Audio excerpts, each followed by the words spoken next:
Hello दोस्तों, कैसे हैं आप सब। जैसा कि आप सब जानते ही हैं कि रमजान शुरू हो गए हैं और थंबनेल देख के आपको पता चल ही गया होगा कि हमारा आज का टॉपिक क्या होने वाला है। आप रोजा कहें, फास्ट कहें या उपवास, बात लगभग सेम ही है। रोजा या उपवास करने के रिलीजियस फायदे तो हम सभी जानते ही हैं और हमारे बड़े बुजुर्ग हमें वो सब सिखाते बताते आ ही रहे हैं, सिवाय उन लोगों के जो रोजा या उपवास को सिर्फ भूखा रहना ही मानते हैं बस। क्योंकि मैं पर्सनली ऐसे लोगों को भी जानता हूं जो जोश जोश में ऐसी बड़ी बड़ी बातें भी बोल जाते हैं कि रोजा वो रखे जिसके घर में कुछ खाने को नहीं है। अनाउजुबिल्लाह, ऐसे लोगों को तो सिर्फ ऊपर वाला ही माफ कर सकता है। हमें उन लोगों पे गुस्सा नहीं बल्कि तरस आना चाहिए कि ऐसी गंदी मानसिकता और सोच लेकर वो बेचारे बस जिंदगी को ढो रहे हैं, क्योंकि वो बेचारे शायद इस बात से अनजान हैं कि मजहब इस्लाम में रोजा ही एक वाहिद ऐसी इबादत है जिसका बदला या अज्र देने का वादा अल्लाह ने खुद किया है। और अन्य धर्मों की बात करें तो पाएंगे कि दुनिया में जितने भी धर्म, जितने भी मजहब हैं, सब में अलग अलग रूप में रोजा, फास्ट या उपवास का बड़ा महत्व बताया गया है। रिलीजियस फायदे तो हम सभी जानते हैं, लेकिन आज का हमारा टॉपिक होने वाला है कि मेडिकल साइंस की नजर में भी रोजा या उपवास करने के कुछ फायदे हैं या नहीं। इसका हमारे शरीर पर अच्छा बुरा क्या प्रभाव पड़ता है, मेडिकल साइंस इस बारे में क्या कहती है, क्या हमारे शरीर की एनाटॉमी इसके लिए तैयार है, हमारे इंटरनल ऑर्गन्स क्या प्रकृति द्वारा इस तरह से डिजाइन किए गए हैं कि बिना किसी नुकसान के वो 18-20 घंटे हेल्दी रह पाए। इन सब सवालों के जवाब जानने का प्रयास करेंगे आज इस वीडियो में। जल्दी से आप वीडियो को लाइक और चैनल को सब्सक्राइब कर दीजिए और बराबर में लगी बेल आइकन को भी दबा दीजिए, जिससे कि हमारे आने वाली वीडियो की नोटिफिकेशन आप तक पहुंचती रहे। कर दिया? चलिए वीडियो में आगे बढ़ते हैं। दोस्तों, मजहब इस्लाम में इस्लाम के 5 बुनियादी उसूल या 5 ऐसे पिलर बताए गए हैं जिन पर पूरा मजहब इस्लाम टिका हुआ है, जो है तौहीद, नमाज, रोजा, ज़कात और हज। क्योंकि आज हम बात सिर्फ रोजे की करने वाले हैं, जो कि हर मुसलमान आकिल व बालिग पर फर्ज है।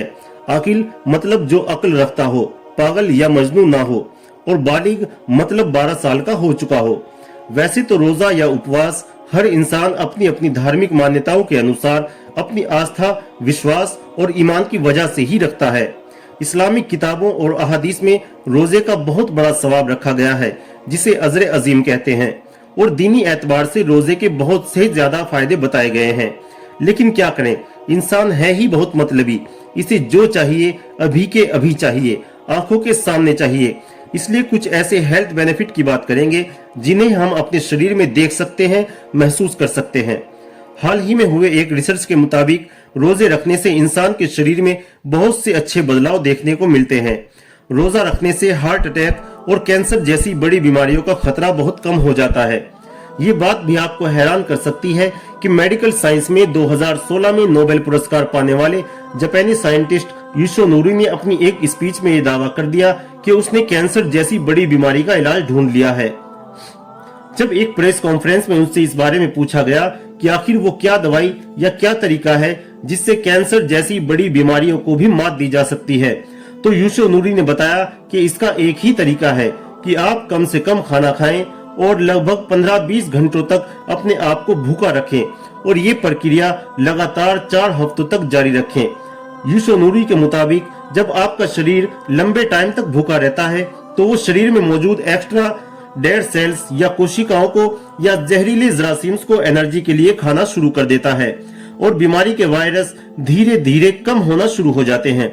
और दोस्तों, आपने अक्सर देखा भी होगा कि हम जब बीमार हो जाते हैं तो डॉक्टर दवा देने के साथ साथ बहुत हल्का फुल्का और कम खाने की सलाह देते हैं। खैर, योशिनोरी ने तो ये सब अपनी मेडिकल साइंस के अकॉर्डिंग बताया, लेकिन देखा जाए तो रोजे या उपवास में भी तो यही होता है। 12 से 15 घंटे तक अपने आप को भूखा रखना और उसके बाद भी हल्का फुल्का खाना। जो लोग रोजा रखते हैं वो ये बखूबी जानते हैं कि इफ्तारी में 2-4 खजूर और पानी का गिलास पीते ही शरीर में ऐसी एनर्जी आ जाती है कि ये एहसास ही नहीं होता कि हमने पिछले 15-16 घंटों से कुछ भी खाया पिया नहीं है। वैसे खजूर से याद आया, इस्लाम मजहब में खजूर से रोजा खोलना सुन्नत है और खजूर या पानी से रोजा खोलना ही बेहतर माना गया है। इसके पीछे कुछ मुस्लिम और गैर मुस्लिम तर्क देते हैं कि इस्लाम मजहब का उदय ही अरब मुल्कों में हुआ है और अरब मुमालिक में खजूर आसानी से मुहैया हो जाने वाला फल था, इसलिए वहां से ये रस्म बनी कि रोजा खजूर से ही खोला जाए। कुछ हद तक बात सही हो सकती है, लेकिन ऐसा तो नहीं है कि अरब देशों के पास खाने को सिर्फ खजूर ही थी, और भी ग़िज़ा यकीनन रही होंगी। लेकिन खजूर ही क्यों, इसके पीछे भी एक साइंटिफिक रीजन है। खजूर में प्राकृतिक शुगर, ग्लूकोज, फ्रक्टोज और सुक्रोज बहुत अच्छी मात्रा में पाए जाते हैं, जो इंस्टेंट एनर्जी प्रोवाइड कराने में हेल्प करते हैं। खजूर के अंदर बहुत से मिनरल्स और विटामिन पाए जाते हैं। कैल्शियम, मैग्नीशियम और पोटेशियम से भरपूर खजूर हमें इतनी एनर्जी और पोषक तत्व दे देती है, जिससे कि सिर्फ खजूर से ही हम अपने पूरे शरीर को एनर्जी से भर सकते हैं। खजूर के इतने फायदे हैं कि इस पर अलग से एक वीडियो बनाई जा सकती है। चलिए टॉपिक पर आते हैं। हदीस शरीफ में आता है कि हर चीज की ज़कात है और जिस्म की ज़कात रोजा है, क्योंकि ये जिस्म से हर छोटी बड़ी बीमारी को दूर करता है। योशुनूरी अहुसुमे के अनुसार हमारा शरीर बेकार और अलग अलग बीमारियां पैदा करने वाली कोशिका को खुद ही खा जाता है, जिसे साइंस में ऑटोफेगी के नाम से जाना जाता है। योशुनूरी ने बताया कि ऑटोफेगी का एक प्रोसेस बॉडी में तब स्टार्ट होता है जब कोई इंसान 12 से 14 घंटे तक लगातार भूखा रहता है, क्योंकि जब इंसान भूखा रहता है तो शरीर एनर्जी हासिल करने के लिए इन डेड या वीक सेल्स को खाना शुरू कर देता है, जो बीमारी पैदा करने की वजह बनते हैं, और शरीर में ये प्रोसेस कई हफ्तों तक चलता रहता है। वैसे ये बात तो आपको माननी पड़ेगी कि हमारा शरीर खुद ही बहुत सी बीमारियों को खत्म करता रहता है, और कोरोना काल में इसका एक्सपीरियंस हम सबने जाने अनजाने कर ही लिया है।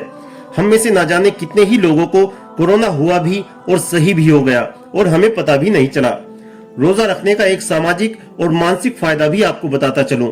अच्छा, एक सवाल, आपने आखिरी बार पूरे परिवार के साथ बैठकर कब खाना खाया था, या आप कब आखिरी बार पूरी फैमिली के साथ इकट्ठा बैठे थे? जाहिर है आपको याद भी नहीं होगा, क्योंकि बहुत कम ऐसे मौके आते हैं जब पूरा परिवार एक साथ इकट्ठा हो। ज्यादातर घरों में ये हाल है कि एक भाई 2 बजे खाना खा रहा है, एक भाई 4 बजे, कोई कमरे में बैठ के खा रहा है, कोई बाहर सोफे पर, तो कोई बाहर से ही चाउमीन मोमोज खा के आ रहा है, और फिर रात को सब अपने अपने फोन लेकर बिस्तर पे लेट जाते हैं। लेकिन रमजान में सहरी और इफ्तारी के दौरान सब परिवार वालों का एक साथ बैठना आपस में मोहब्बत पैदा करता है और दिल व दिमाग को इत्मीनान और खुशी देता है। कुछ पल के लिए ही सही, लेकिन परिवार के साथ बैठना, बातें करना आपको मानसिक तनाव से मुक्ति दिला सकता है, और इस पर सैकड़ों रिसर्च ऑलरेडी हो चुकी है।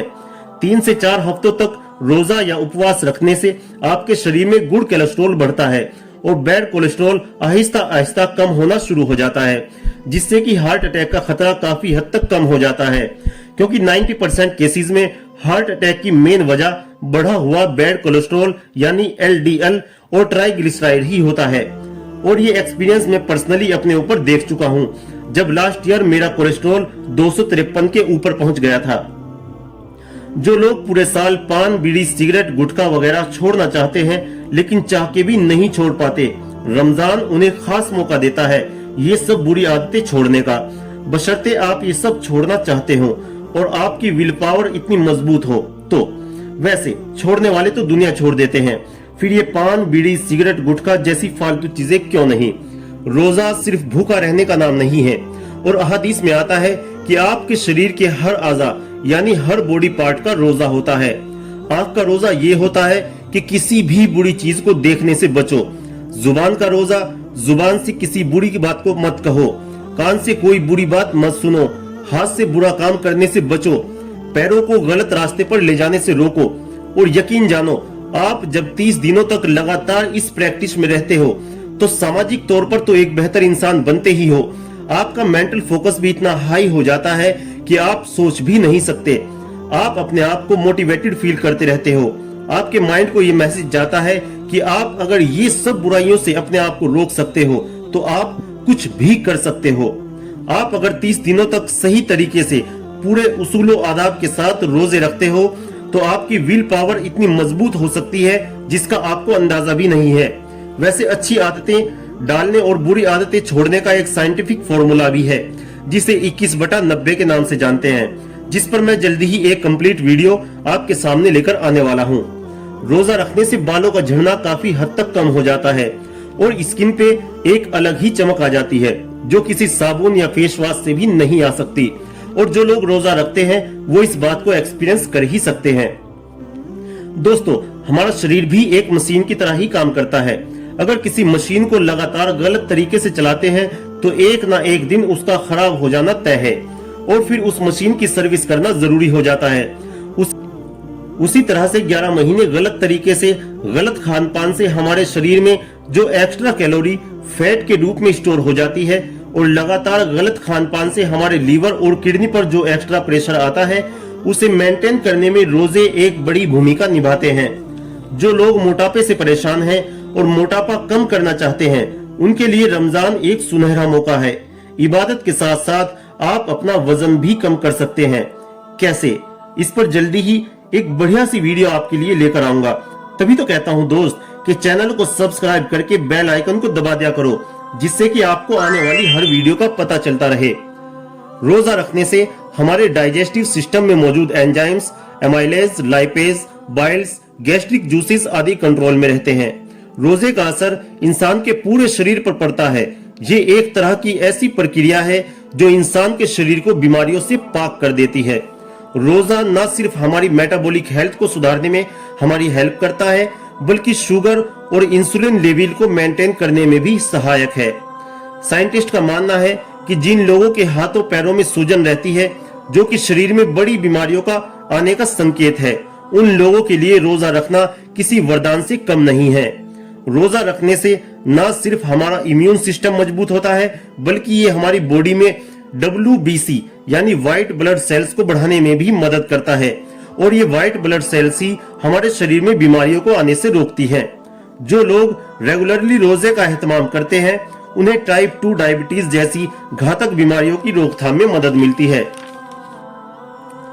2022 में हुई रिसर्च से पता चला है कि इंटरमिटेंट फास्टिंग से अल्जाइमर जैसी बीमारी को भी काफी हद तक कंट्रोल किया जा सकता है। अमेरिका और जापान के हजारों साइंटिस्ट ये सिद्ध कर चुके हैं कि रोजा या रोजे जैसी हालत में लगातार रहने से ब्लड प्रेशर को ड्रामेटिकली कंट्रोल किया जा सकता है। इसके अलावा सैकड़ों हजारों छोटी बड़ी बीमारियों को रोजे, फास्ट या उपवास से काफी हद तक कंट्रोल किया जा सकता है। लेकिन ये तब हो सकता है जब आप रोजे को रोजा समझकर पूरे उसूल आदाब के साथ पूरा करें। अगर आप इफ्तारी के वक्त खाने पर भूखे भेड़िए की तरह टूट पड़ते हैं तो ना तो आपको दीनी एतबार से और ना ही दुनियावी एतबार से कुछ फायदा मिलने वाला है। दोस्तों, अगर आपको हमारी वीडियो में दी गई जानकारी अच्छी लगी हो तो आपको सिर्फ इतना करना है कि वीडियो को लाइक करके अपने सभी दोस्तों और फैमिली के साथ शेयर करें। अच्छी जानकारी को शेयर करना भी एक सदका है। हो सकता है आपके एक शेयर से किसी को कुछ नया सीखने को मिल जाए और अच्छी हेल्थ के लालच में ही सही कोई आपकी वजह से रोजेदार बन जाए। मिलूंगा आपको एक नई वीडियो में एक नई जानकारी के साथ। तब तक के लिए खुदा हाफिज।